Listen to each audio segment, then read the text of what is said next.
Hello, everybody, and welcome to the Fortress Comic News, episode 299.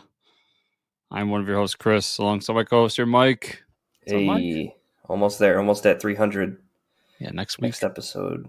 And with 300 comes interviews. We're starting off with a big interview 300. So, Yeah, really excited for y'all to hear that one. yeah, I'm like pretty. I think it's pretty cool that like our listeners, they don't know who he is. Well, you know, maybe check him out after because I've never listened to that guest podcast, but now I'm interested after their long discussion we had. So, um, but yeah, looking forward to that. That'd be good. Yeah, it's good Good stuff. stuff. We'll talk more about that next week, but Yeah. this week, This week, what's going on this week? well, The Mr. James Gunn woke up and tweeted a bunch of shit to mess with us again, and then he went back to bed. I don't know if you saw that this week. I see left and right where he's like, it's kind of getting to the Kevin Smith point with these news sites where like every time Yeah. Kevin Smith sneezes, they got to write an article about it. Yeah. And I understand it's a little more bigger because it's James Gunn. He's running DC Films, but Right. I'm like, he tweets a picture of Booster Gold movie confirmed. I'm like, God, I wish that was true, but guys, let's just calm down.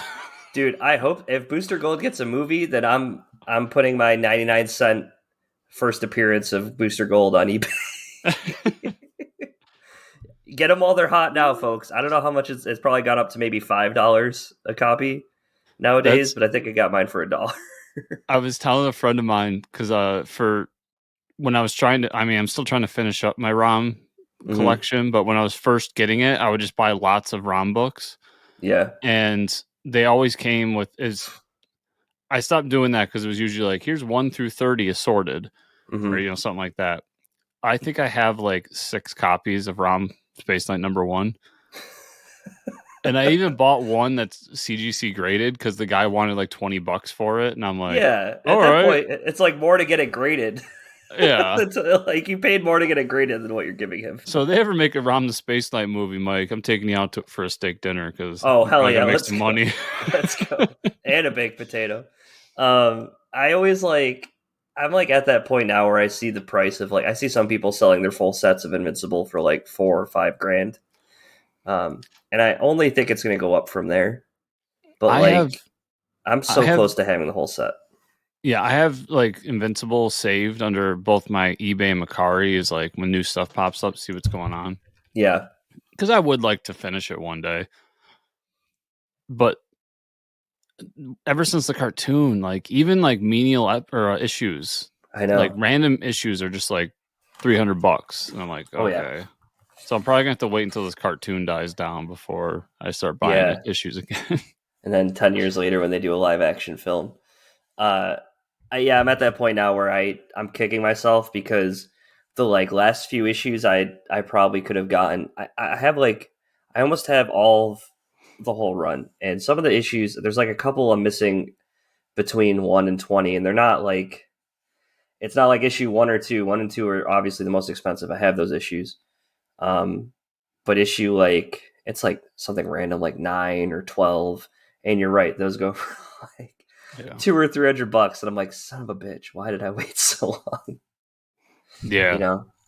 I feel that more and more, especially like when I got lucky years back with the whole US agent stuff, like trying to get all of his first appearances hmm and I the MODOK stuff now. Like I oh got that yeah, years ago, and now it's like everybody's trying to sell it because this shitty version of MODOK's going to be an Ant-Man. yeah. It's crazy how that stuff works. Now I've like seen myself looking up like old Flash, old Aquaman, old Justice League, and mostly just old Justice League to look for like any Earth 2 or Earth 3 crossovers. And I think I really have like most of the first appearances for that stuff. Like I have the Mhm. first Crime Syndicate.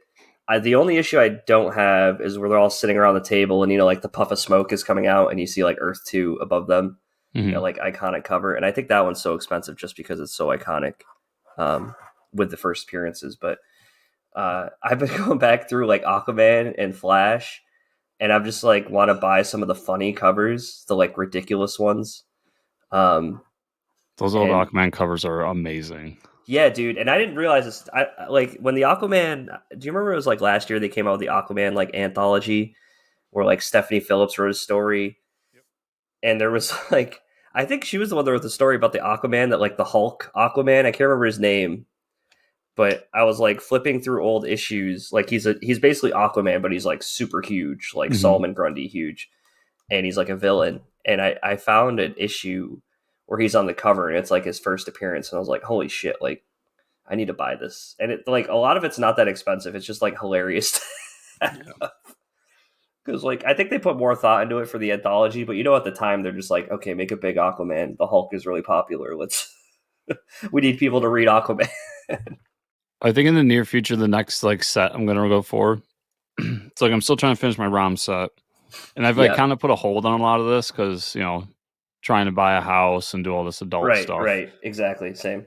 But like ROM is on the list, and I've been like thinking hard about it. I think I'm gonna try to do a complete Moon Knight, which wouldn't be that hard to be honest. Like, Yeah, that's not that bad, I would think. yeah, the hardest part about that's first appearance. And even that, like, I don't know what I haven't seen it since the show came out, so maybe it jumped up. But I remember at one point, like, it topped out at like $80.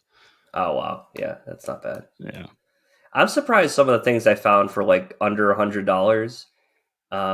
Aquaman, a lot of first appearances. I feel like just Aquaman will just never be popular. I don't know what it is, but like I have the first appearance of Ocean Master, and that cover is awesome. I think I got it for like $70. I have the first appearance of Cyborg. He's not on the cover, but it's a Superman and Green Lantern issue, and I don't know why like that doesn't go for a lot more than I think I got it for like $40 or $50. And I think a lot of it is like, okay, Cyborg's not on the cover, so like maybe we'll just that doesn't go for as much. And then like the first appearance of Deathstroke is a fun one to have, and he's on the cover, right? So yeah, and those are all like under $100. So for like the collector in me that like likes to have iconic covers and cool first appearances, I don't know. I'm having more fun doing that than like buying physical copies and new stuff coming out because I read it all digitally. So yeah. I think a lot of the DC problem is there's, and I mean, I know I got the reputation of like always shitting on DC, but I don't what? think there's as much hype around like a new DC announced movie. So like you'll notice when Yeah. Marvel announces something, like all the comics just skyrocket. Oh yeah. And you'll see like a blip in the DC stuff, but I don't notice the skyrocketing nature as Yeah. much, which Right.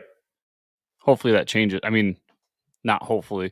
I don't want the prices to skyrocket because that's more money I got to pay. But like Right. hopefully the people getting excited changes soon, which I think it's going to in the next couple weeks. I'm still waiting on that drop from Mr. Gunn.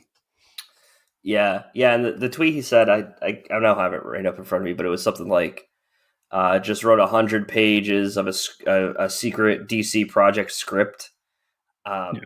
And the fact that he said secret, I mean, he said that he's going to be writing. He told people he's going to be writing a Superman movie. So what would this other script be? Maybe Lobo. I was reading that like the big theory is another TV show. That would be cool. I mean, Peacemaker did such a great job. Yeah. And I mean, obviously he's got to be working on Peacemaker 2, season 2. Yeah, And there's no way yeah, they don't continue that. yeah. And he just wrote a bunch of other stuff in there. I don't know. Either way, I'm excited. I want to see more of this stuff. I do like how vocal he's being. So there is that. Yeah, it's fun. I mean, Yeah, I it's a little ridiculous some like how the media's treating it, but it yeah. is fun. And that's something that can't be said. That can't even really be said about Marvel that much anymore. Like Marvel hmm kind of lost its fun a little while back too. So, I mean, Kevin Feige was never really that vocal.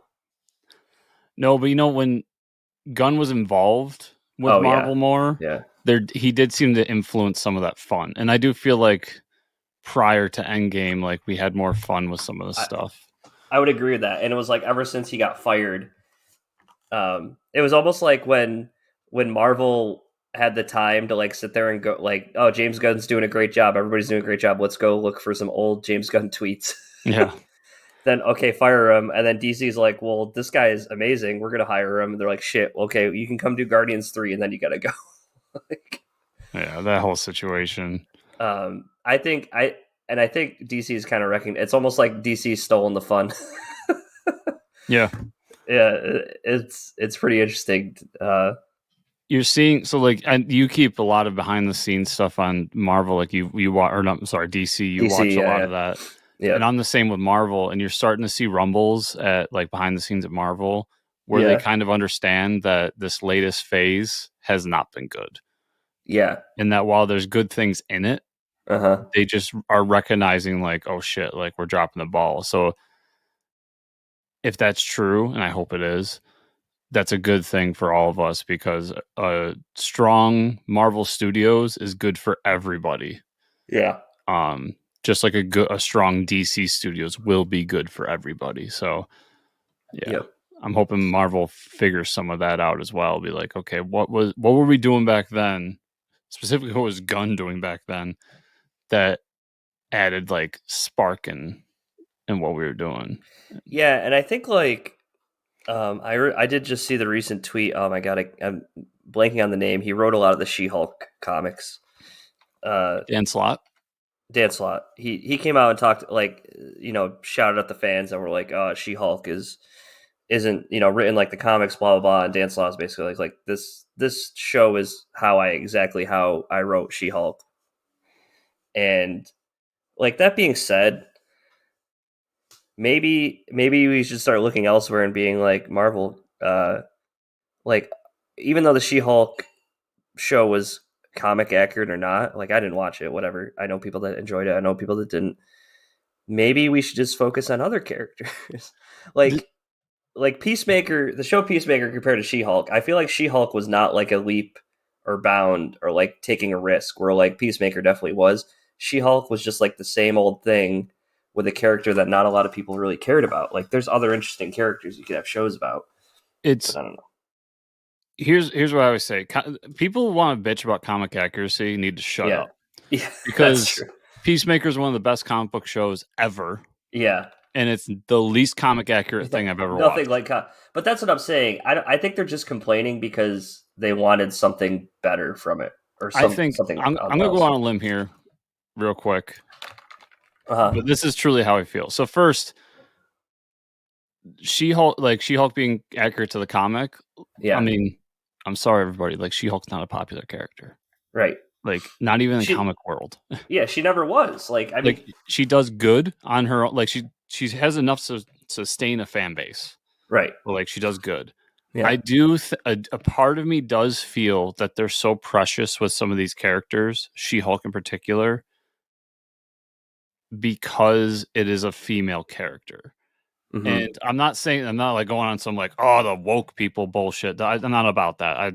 But I do feel like there is some behind the scenes where like whenever I criticize She-Hulk the show, I would get some of that back at me. Yeah.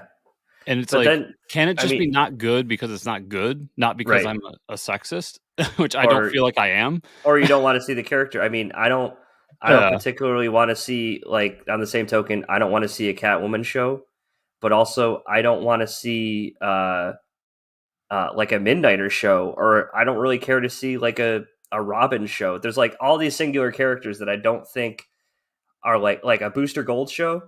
Awesome, because it's completely different than anything we've seen. And I agree with you there. And then I would just tell people that like Miss Marvel is was a female lead, and I think that it's an show, amazing show. yeah, that show is amazing. Yeah, I haven't watched it, but I know that it was a different flip on what Marvel's been doing lately, and it's that's what also you should. Yeah, a go ahead. character I like Sharon Right. Carter, who had Yeah. that flip during Falcon and Winter Soldier, Yep. and was universally not liked. And Yeah. you can tell that because now Marvel is kind of retconning that moving Yeah. forward. Yeah. And it's like that's a character that I really like, a female character that I really like, Yeah. and to see her kind of go the wrong way and then possibly getting the turn to go back to who she should be, which is like a badass secret agent, Yeah. is something I will celebrate when it happens. But like, Right. just She-Hulk wasn't for me. And Yeah. I'm Oh sorry, man. when you go for these once in a while, when you go for these D-list characters, it Yeah. works. When Right. you bring the Guardians up and make this movie, it worked. Mm-hmm. But you're gonna miss on some too because She-Hulk's just not a super popular character. Yeah, but I think I think part of it, and I didn't really bring it up to shit on She-Hulk too much, just a little bit, but I think it was the fact of like Marvel thought they could just throw this obscure character into a show and it would work, but like you need to make more of a risk than that. Than just grab like what's our risk? Okay, we grab She-Hulk. Why are we calling that a risk or like, making a change? Oh, because not a lot of people read her in the comics. Like that's a big risk. Like and she's related to the Hulk, so people will watch it. Yeah, I don't know. Marvel needed this because they were Yeah. feeling invincible. Because the reality is I mean, Cap was always a pretty big character. He's been since his introduction, but Iron Man was kind of we'll say a B list character. Like people really Yeah. liked him, but he wasn't this massive thing. Right. And you go down a line like Hawkeye. Hawkeye was a Z-list character. Nobody gave a fuck about Hawkeye. Who the hell is Hawkeye? Until Matt Fraction came along, but And yeah. even the Guardians at that, those characters, like someone like me who read Annihilation and like loved that cosmic stuff, loved them. But Mm-hmm. most people did not know who these characters were. And to be honest, they weren't even really the Guardians of the Galaxy until that movie was coming out. Oh yeah. Like the Right. Guardians was a whole different team. Yeah, Guardians 3000 is what I knew, man. Yeah. So Marvel was successful in getting some of these lower list characters, to be honest, because they had to, because they didn't have Spider-Man, they didn't have Hulk. Yeah. And they felt invincible. And now they're realizing that they can't do that with everybody. Mm-hmm. That some characters just need to be side characters, that not every character deserves their own thing. Yeah. And I've been wrong about that in the past. Like I said, Black Widow didn't deserve her own thing. And I thought the Black Widow movie was really good. So Right. we're not all perfect in that, but I think that's a good lesson that Marvel's learning.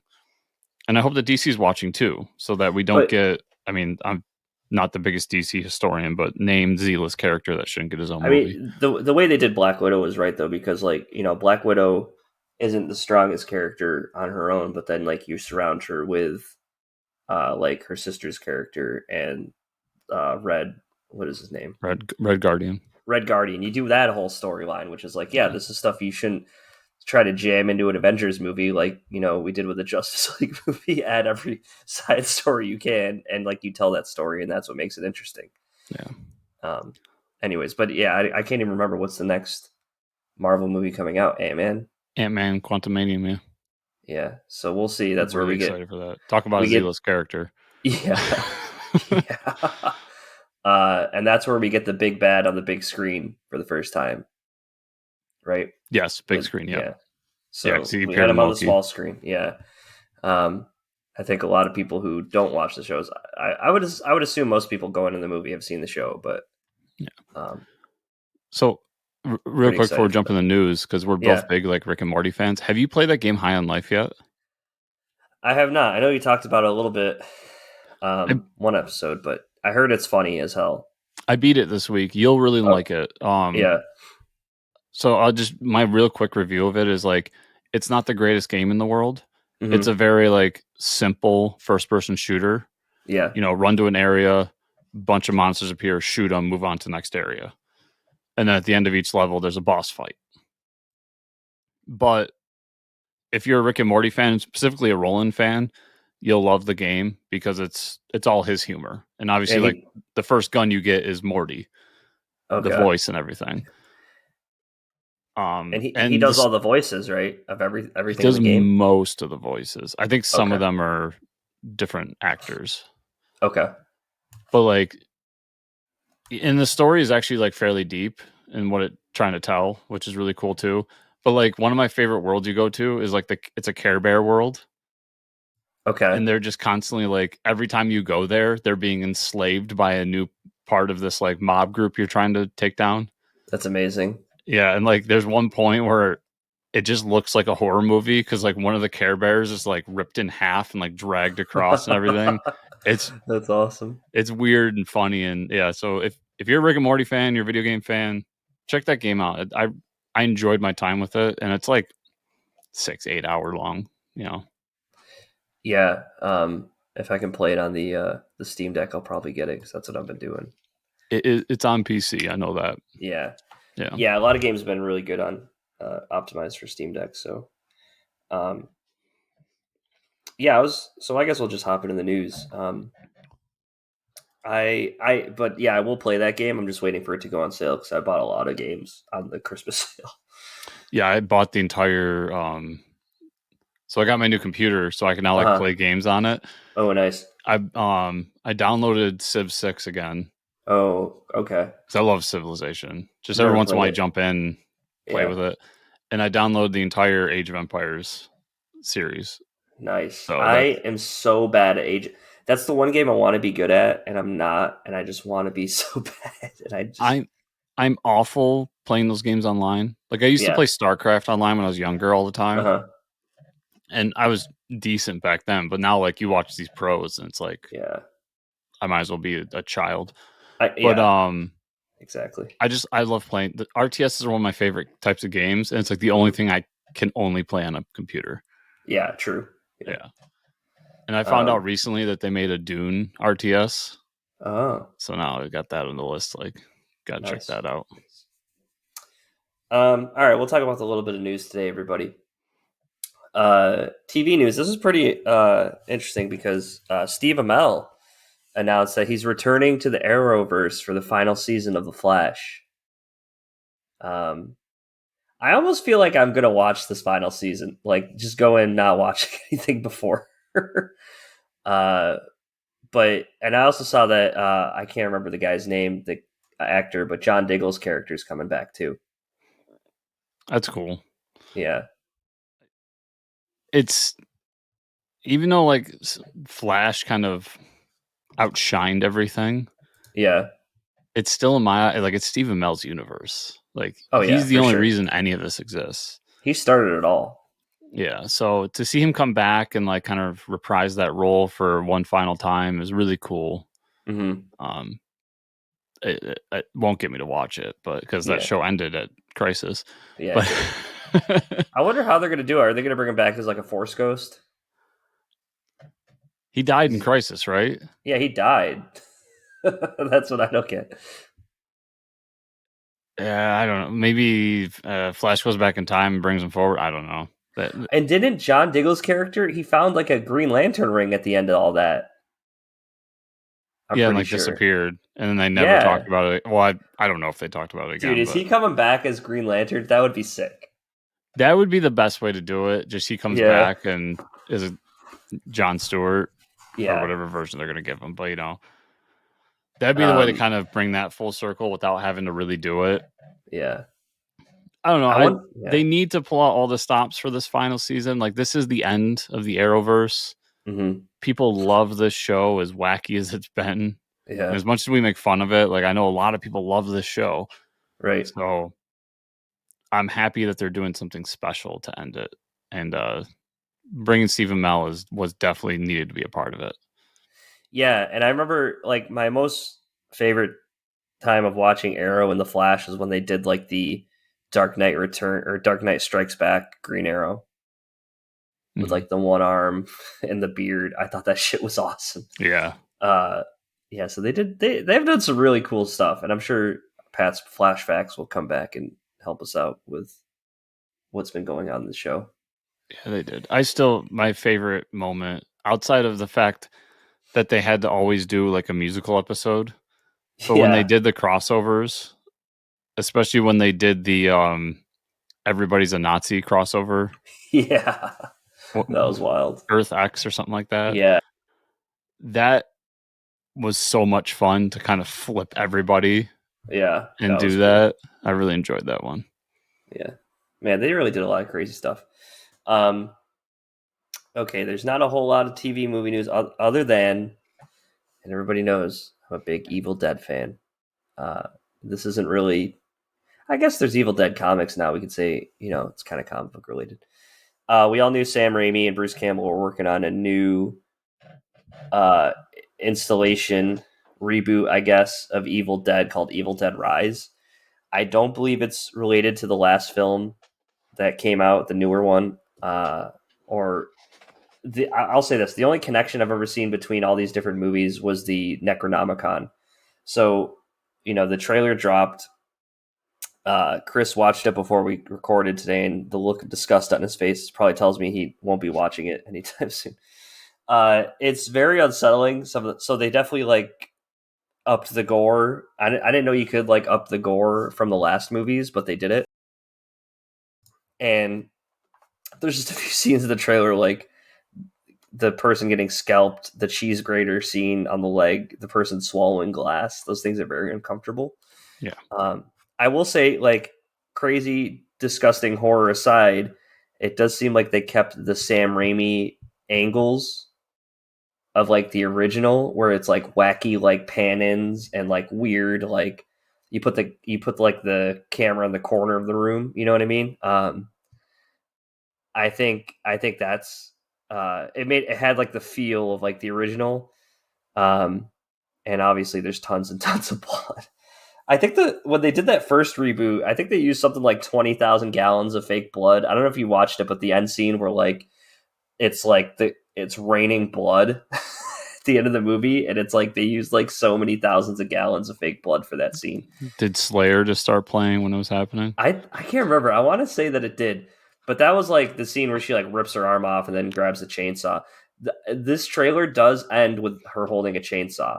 Um, so I want to be like the next one. I want, please, like have the next one be time travel or something. Like imagine if we got like another version of Army of Darkness. Oh my god, I would love that shit. Those first two movies I really like. They're really Yeah, good. And obviously Army of Darkness is like up there with some of my favorite movies of all time. yeah, I haven't watched any of these reboots. And from what I've heard, they're not really reboots. They're kind of sequels in nature. But yeah. like you don't have a sequel doesn't have to be the same characters. It could just be the same universe. And like, Yeah. oh, the Necronomicon Uh-huh. appeared. Boom. Yep.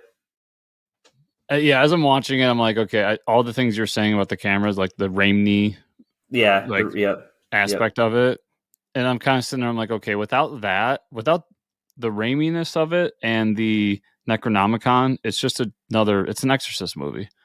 So I'm like, Yeah. you Yeah. have to do those things for it to be an Evil Dead movie. Right. You have to. You have to do it. Yeah. Yeah. I don't know if I'll watch this or not. Like you said, watching it, the girl getting scalped was one thing, like that was Yeah. uncomfortable, but honestly, it's weird. Like that didn't bug me that much. The cheese grater thing kind of bugged me. When she chews the glass and you see it in her throat, Yeah. I couldn't even watch. Like, and the thing you didn't mention, when she grabs the tattoo gun and like brings Oh. it to the eye, Yeah. that reminds me of playing Dead Space when you had to do. I don't know if you played Dead Space 2, but there's a mission where you have to get something out of your eye and you have to stick this needle, and like Oh you have my to actually god. like move the needle into position to get the No, I thing, didn't know that. What the hell? and like that, even, and it's a video game, Yeah. I almost couldn't complete the game because like that shit just Yeah, that's no. very unsettling. Yeah. Yeah, so when I saw the tattoo gun like going towards the girl's eye, I was like, oh Yeah. god, don't do it, don't show me it. I will say the way I dealt with watching the trailer, I watched it on my phone, so it wasn't as bad. If I watched it, I was like, should I watch this on the TV? I'm like, no, I better just bring it up on my phone. Yeah, I like that old school horror where like stuff's left to your imagination a little bit. Yeah. And Yeah. some of this, I mean, this new stuff just isn't for me. It's just I've watched some of it and I cringe and I just feel uncomfortable, and Hmm. I don't want that in my life. Yeah. I'm glad that people Uh, are enjoying it though. I hope it's good. no, it's gonna be crazy. I'm just glad we're getting more Evil Dead stuff. Like somebody's doing something with the property. Um, Yeah. I mean, I loved Ash versus Evil Dead. That was what everybody wanted. I need to go back and watch that because I heard that that's more of like old Oh school yeah, Evil that's Dead. more old school. Yeah, you will love it. I almost want to just go back and rewatch all of it because it was so much fun. Like that's the shit you want. Um, yeah, so I think that's pretty much it for TV and movie news. Yeah, let's talk about the blend jet, Chris. Let's do it. So let me write down some notes. All right, everybody. So today's episode is brought to you by BlendJet. Oh yeah, This Mike was making fun of me before the show because I was drinking my protein shake. So I Yep. chose this as our intro. Face it, shaker bottlers suck, which they do. Yep. Your protein shakes always come out clumpy, and you look like an idiot using them. It's true. Wow. All these That's years I've why been I here. decided to ditch my shaker bottle for good and get myself a BlendJet 2 portable blender. It makes perfectly blended protein shakes in just 20 seconds. I've actually done this with mine. I haven't made the smoothies yet, but I've I done the have. protein shakes, Yeah. and it's true. They come out really great. Um, they're awesome. So I if did you're so I haven't done protein shakes because I don't really drink protein anymore, but I've done they have these pre-blended like freeze-dried uh fruit bags. They all you do is add milk and ice. And I was like, well, how good is this fruit really going to taste? It tastes like it. I was like so surprised. I'm like, how the hell does this taste like a smoothie without putting real like fresh fruit or frozen fruit in there? So it came out really good. I was impressed. It's like you press one button and it's done. It's pretty awesome, and you can take it to go. Yeah, I'm gonna make one for my long car ride ahead of me. I got Yeah, it. nice. Yep. So all right. So the BlendJet 2 is portable, so you can blend up smoothies at work, a protein shake at the gym, or even a margarita on the beach, which Oh, sounds that's like a a good good. time. That's a good idea. It's small enough to fit in a cup holder, but powerful enough to blast through ingredients like ice, frozen fruit with ease. BlendJet 2 is whisper quiet, so you can make your morning smoothie without waking up the whole house. That is also true. I was shocked at how quiet it is. Yeah, Uh, lasts for 15 plus blends before you have to recharge using the USB-C cable. Best of all, BlendJet 2 cleans itself. Just blend water with a drop of soap and you're good to go. I've that's all I've true. done that. I don't even throw it into my dishwasher. I just kind of threw some Yep. water in it and blended it, and it was great. Yep. So everybody's asking, how do I get one of these things? Well, I've got a promo code for you. Ooh, So what are you waiting for? Go to blendjet.com and grab yours today. Be sure to use the promo FCN12 to get 12% off your order and free 2-day shipping. No other blender on the market comes close to the quality, power, and innovation of the BlendJet 2. They'll guarantee you'll love it or your money back. Blend anytime, anywhere with BlendJet 2 portable blender. Go to blendjet.com and use the code FCN12 to get 12% off your order and free 2-day shipping. Shop today. Get it done. I promise you'll nice. like it, everybody. It's a really good product. They sent us Yeah. some, and I've been using it quite a bit. Yeah.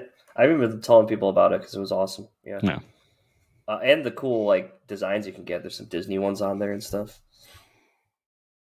Yeah, Yeah. I was upset that it's all like Disney, like animated stuff. I wanted a Star Wars one real bad. Yeah. No Star Wars. All right. Comic news, Chris. What do you say? Yeah, I got some good ones. After announcing the return of the Guardians of the Galaxy during San Diego Comic Con last year, Marvel has announced the specifics of the new series. The series will be titled, as one would expect, Guardians of the Galaxy. Wow! And will be written by Jackson Lanzig and Colin Kelly. What? With Hell art yeah. by Kev Walker. I'm so pumped for that. They should really come on the show and talk about that, guys. The first story arc is called Groot Fall. And the series is labeled as a space western that will be the team will travel across the galaxy discovering new planets. Dude, that sounds awesome. I might even read this. I love me some Jackson Lanzig and Colin Kelly. They've been on the show a few times. Let's get them back to talk about it. Yeah, I love the Guardians. I love those two. Kev Walker's art's really great. I love the designs. I know I put a picture of the first cover in our notes, but Yeah. like there's design images for each character, like Star Lord with the poncho and the Yeah. And the hat. cowboy hat. Yep. It just works, and ever since Mandalorian, really, like space westerns are big, and I've always really enjoyed the meld of those two genres. So Mm-hmm.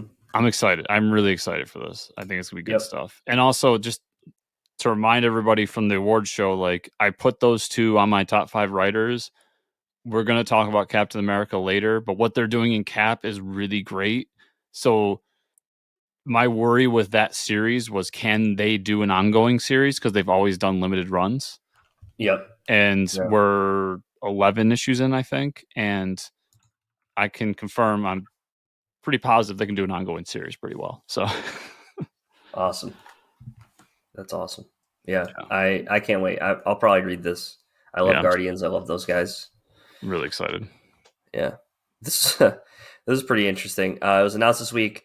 We don't like to get political here, folks, but it was announced this week that U.S. Congressman Robert Garcia, who represents California's 42nd district, congressional district, is to be sworn in. What's interesting about his swearing-in ceremony is that instead of being sworn in with the Bible or the constitutional Representative Garcia has chosen to be sworn in with the original copy of Superman #1. Hell yeah. Hell yes. He tweeted about it, but there's um the Library of Congress has a Superman #1, an original Superman #1, and that's what he's going to be sworn in on. And I love it. I love that. I didn't know that was an option. Now I want to be a politician. Just kidding. But Yeah, when I read this story, I was just like, it doesn't matter what party he's in. It doesn't yeah, matter what his beliefs are. He's right. one of us. He's Like, one of us. because that's Yep. something I would do, and I'm Yeah. sure if you and I sat down with him and talked to him, I'm sure there's things that we're like, that's stupid, don't do that, Yeah. or Right. Right. whatever. But for this one moment, we can all stand around and be like, somebody was sworn into Congress in the United States of America with a copy of Superman. Yeah. Like, Amazing. Absolutely amazing. it's incredible. I love the story. The dude, he seems like a good guy too. Like, I've been reading a Yeah. little bit about him, and he just seems like a Yeah. genuinely nice guy who wants to do good. And Yep. that's always good to see in politics because it's really I'm just rare. jealous that he got to see the Superman first appearance, or at least touch it. I'm sure he has to has a glove. He has to have a glove on, or it's got to be encased. 100%. Some. That's why he's doing it. Yeah. Because that's the move I would pull. I'd be like, Yeah. yeah, can we get a 1941 copy of Captain America #1 for me to swear in? And it would just be so I could be like, oh my God, look at this. Like, dude, you got to put it down and do your oth. Oh yeah, sorry. Oh yeah, like I'll protect all that and bullshit. and Captain America. brightest day, blackest night, Rogoth. Oh shit. Um, that is pretty awesome. We don't get a lot of cool comic news like that, so that was pretty awesome. Yeah, it is. Yeah. Everybody look this guy up. He seems like a nice dude. So I really like Yep. the story. Feel good story in Washington. They're so rare. All right, let's talk about comics you read this week, Chris.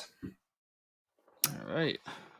Um, you already read Batman Beyond the White Knight 7, right? That was last week. Yeah, I talked about that last week.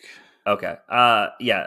I thought 7 was the last issue. It's actually issue 8, but it's pretty much they're all preparing for the final assault on Powers. And I like the whole projection of the Joker now because the new bat suit has like a projector. So he's like walking around with Batman. I thought that was pretty cool. You talked about Deceased War of the Undead Gods, #5, Tom Taylor Harrison on the art. Said Mixoplex gets infected.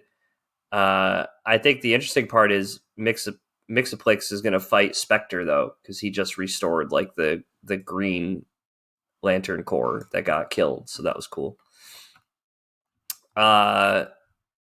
Tales from Earth 6, I finally read that. That's a lot of cool stuff, like you said. I absolutely loved a lot of the different takes on the Justice League. It actually makes me want to go back and reread like the Just Imagine series from Stan Lee. I know they've done a lot of hardcovers from DC with that, so I'm going to go back and read some of that stuff. That's actually on my list to do too because I bought that Omnibuy last year. Okay, cool. Because I remember I read some of them, and I mean, not to say anything negative about the deceased, but like Stan Lee's not the greatest writer in the world, but he is the greatest like world builder. Yeah, for sure. And when you read through some of the artists that he got for that series, it's just like even if the writing's not the greatest, yeah, the pictures are so pretty that. Well, that's what I'm saying. Like, I mean, this, that, and I'm sure that's like, I wouldn't say all the stories were the coolest, and I think Stephanie Phillips had a really good story in there, but I would say the art and like seeing the characters, like when you flip the page, like, wow, that's pretty cool. Like all of them sitting around, all these different like takes on the characters. Yeah. Did you see what I mean by that Superman story? Why that was a Chris S story? Yeah. That was pretty awesome. That was like a wet dream for me. Yeah, that was amazing. Batman 131, Chip Zdarsky and Hawthorne. Uh, this is a really cool story. Did you read this? It it didn't come into the shop this week. I was Oh, okay. surprised. I had it Yeah. digitally. Batman is on. So he gets zapped in 130. He goes to another Earth. He's on another Earth that's never had a Batman, and it's really awesome. Uh, that's all I'll say. I won't spoil anything else for you. You'll just like read it as it is. It's an Earth where Batman has never existed, so you see all the different characters in Gotham and like where they're at. There's a side story where Toyman was like involved with the gun that was used to. I had a typo. I typed shoot him, but it says shit him. And then I don't know if you've seen with the DC Comics this week. There is a beautiful dedication to Kevin Conroy in the back. Oh, I didn't get any. That's the only DC book I had. Oh, So so there's a really nice there's a picture of Batman from the animated series, and then there's a couple words from Paul Dini and I can't think of the other guy's name, but Bruce Tim. yeah, Bruce Tim. I believe it's Bruce Tim and Paul Dini. Yeah, but there's a nice little stories about Kevin Conner. It was really tastefully done. I think it was awesome. That's great. I mean, they needed to do that because Yeah, it's fucking Kevin Conroy. yeah, it's Kevin Conroy. What the hell? Sergeant Rock versus the Army of the Dead, number 4. Bruce Campbell, Russo on the art. There's more zombies getting killed, different variety of ways, Nazi zombies, and they're still chasing after the doctor behind it all. It's still great stuff. I mean, this book's a lot of fun, but it's, every issue's killing more Nazi zombies, so what else do you want? I got a little confused with the whole, so the way they did Shang-Chi and the Ten Rings number 6 was like the finale to Gene Luen Yang's run. And then they came out with a one-shot Shang-Chi Master of the Ten Rings. And I didn't realize it until I finished that issue. Gene Luen Yang is leaving the series because he writes like there's this nice like article he writes at the end of that issue about how like this was the, most he loved the opportunity to write the character. I thought they should have kept him on for more than 7 issues. That's just my thought. Well, then this is the second series, so hasn't he done like Yeah. 12 issues? Yeah, he's done like 12, but I think like who else is going to write him this good? Anyways. Yeah.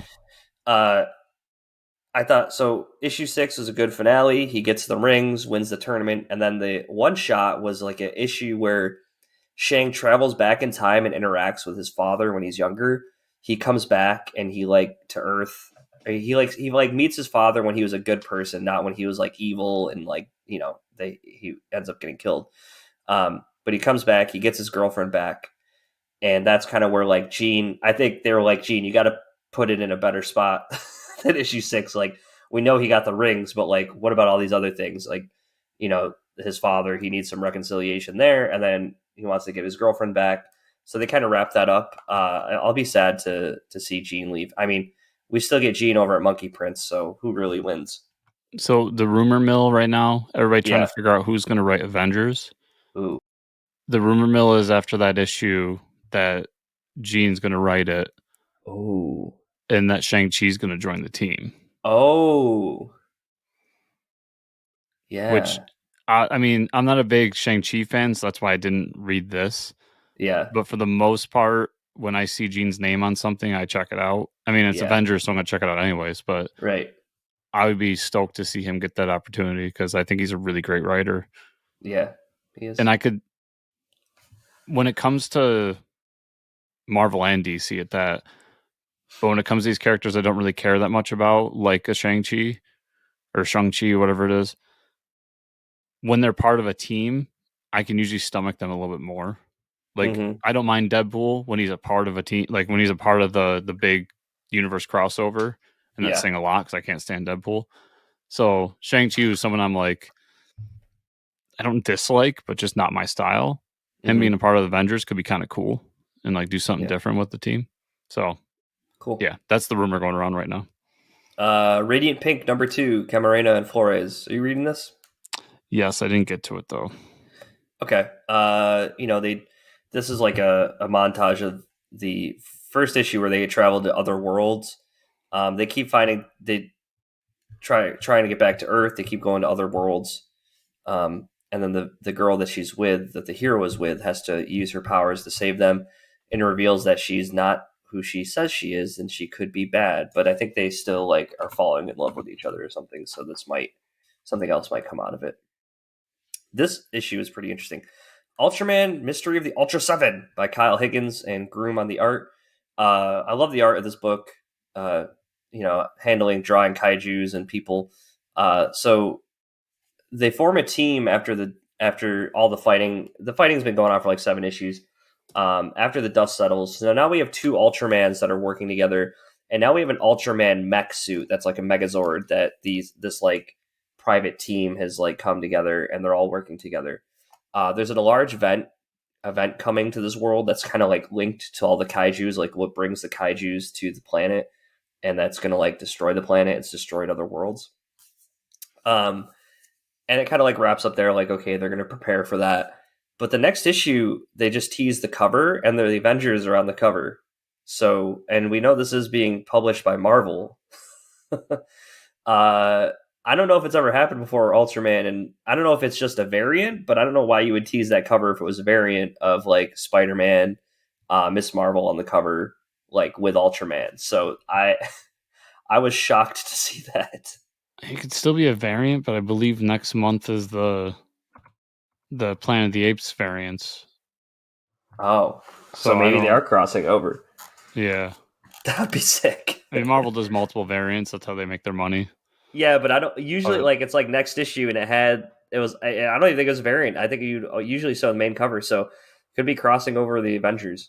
That would be sick. It'd be interesting. What issue I mean, of that? Why not? What issue number was that? Issue 7. Okay.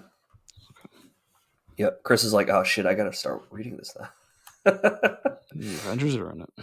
Yeah. Well, this is when I started reading it when Marvel picked it up, because I was like, okay, let me, someone might actually care more about these characters and actually make it an ongoing. Because I've always thought Ultraman was interesting because of the kaiju shit. So if there wasn't so much good stuff out there, this is one of those books I would try out. But yeah, because I read so much that it's honestly, I would say like they have to catch you up of like the whole dynamic between the 2 different Ultramans, which I really didn't care for, but like if you just start with issue 7 of like where they leave off, like, okay, there's a bad person, there's evil coming, and here's the group that's going to fight them, and then the next issue they get involved with the Avengers. That's probably a good starting point, to be honest. DC versus Vampires 12, Tinian and Rosenberg. Did you have this week? Yeah, but I didn't get to it. Okay. So I won't spoil it for you then. It ends the story. It leaves it open for another story. It's not the ending you think it is. Yeah, fucking awesome. That's all I'll say. I don't want to spoil it for you because like the reveal is like, okay, they're trying to get to Nightwing and like kill him and all this stuff. Yeah. That gets resolved in this issue, and it doesn't go how you think it does. I felt for a while that like I don't know how they're going to end it on this issue.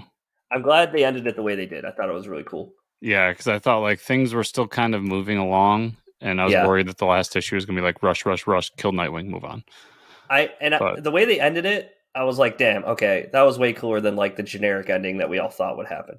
Yeah. My Bad, Volume 2, Russell Ingman Krauss. Volume 2, number 2. They're still going around. The heroes are trying to catch the pizza killer who's killing, if you remember, he's killing people with hero names, but not actually the heroes. And it's funny because like there's this old couple watching it on the news, and their last name is Superman, but it's Supperman, Superman. And they grab their gun, and they like the pizza guy shows up to their house and they shoot him, but it's actually a pizza guy. And then they answer the door again. They get shot by the killer. And then we see the whole thing with Emperor King, the villain of the last series, trying to go on a date with Good Karen. And that was a really funny interaction because she finds out like who he actually is and all this stuff. It's pretty awesome. It's just, Mark Russell doing Mark Russell things. I love the series. And then I tried it out. John Stewart, The Emerald Knight, number 1. Jeffrey Throne and Marco Santucci. This might have spun out of another story, I believe, but It was interesting. Like John Stewart doesn't have a ring. He's almost like he can like create constructs for people, and he's almost immortal himself. Like he's almost like godlike. Um, and they're trying to fight a new god, Isak, Esak. He basically wants to create a new form of new gods like the originals that will fight for him. And I think that I don't know if this is one shot or it's going to be an ongoing. It was a long issue, but it was like he comes out and is like, okay, the new gods now, like Orion and all of them, which I love. I love me some new gods talk. They're all like, I would say like heroes or anti-heroes. They're usually for good. So he's like, I need to remake. He's been like pulling like time variants um, of people or like using them to fight for him, and he's like, I'm going to create a new order of gods that like the original ones that were more chaotic. Like the original new gods were super chaotic and didn't really care to help Earth and shit like that. It was an okay story. There's a lot of weird stuff going on that I don't really understand. I think it's mostly because I haven't been in touch with Green Lantern in a while, but I saw John Stewart the Emerald Knight. I was like, okay, I gotta check this out. It was I okay. looked it up too, and it does spin out of like another one shot that spins out of another one shot, and I was like, Okay. because I love Yeah. John Stewart too. If they do a Yeah. John Stewart series for this new DC, I'll be all Yeah. over it. But yeah, I would say it's not the John Stewart I wanted because he was like out doing space things, which is usually how you treat um oh my god. hell, That guy Hal Jordan. That's usually Hal Jordan's stuff. Keep John Stewart on Earth, but that's all I had this week, Chris. oh, I didn't have much because it's been a busy week. But All good. shout out to Image #9, the Image Comics Oh, anthology. I don't talk about this much. I've been reading it, but with some of the stories in it, like there's a throughout every issue, there's a Jeff Johns story with Andrea Muti. okay. That's really good. But this one in particular, for my fellow Brubaker Sean Phillip fans, as you can see on the cover, there's a criminal story in this. Oh, nice. So You're a if big anyone's criminal a fan. criminal fan, make sure you pick it up. Secret Invasion #3, Katie Kitty. In this issue we learn that Iron Man Iron Man meets up with Maria Hill, and we learn that Iron Man has been kind of harboring these scrolls Okay. and using them to like put different Iron Men across the world while he's doing things to like help Mhm. out.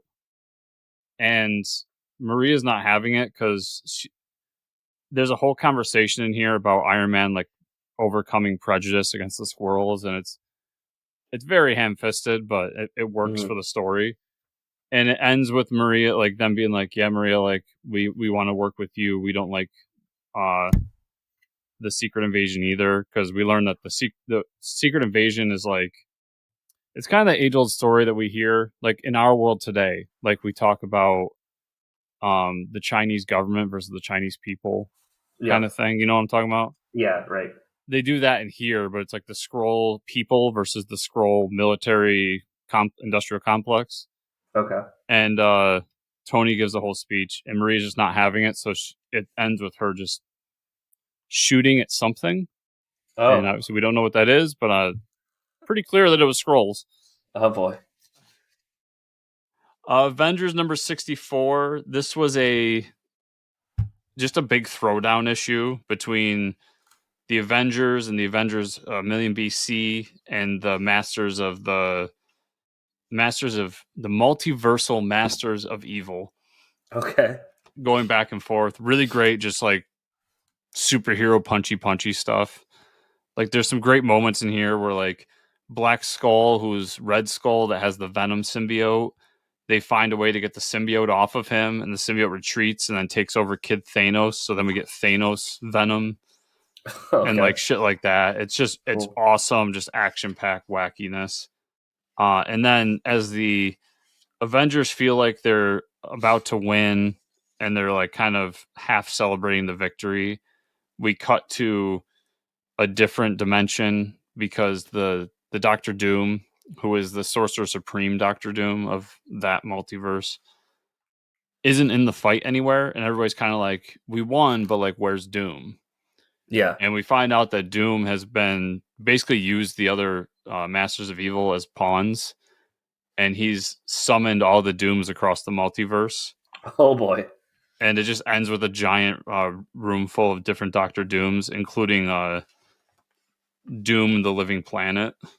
Amazing. So next issue is going to be awesome. Is there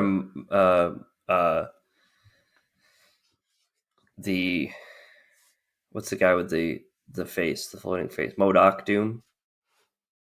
So when you look at the picture, it's Yeah. like I can kind of throw it up. It's very vague on like how Oh, they okay. do it until they show Yeah. you the Living Doom Yeah, I got planet. you. But I'm sure because there's a Man Thing Doom they showed in the past. There's all kinds of. There's like a Viking Doom with a That's giant awesome. beard. Yeah. Earthdivers Kill Columbus #4. Nice. This issue got a little wacky because the lead character has been basically captured by Columbus and is on the one of the other boats, not the Santa Maria, but the other boat, and is in with all the livestock.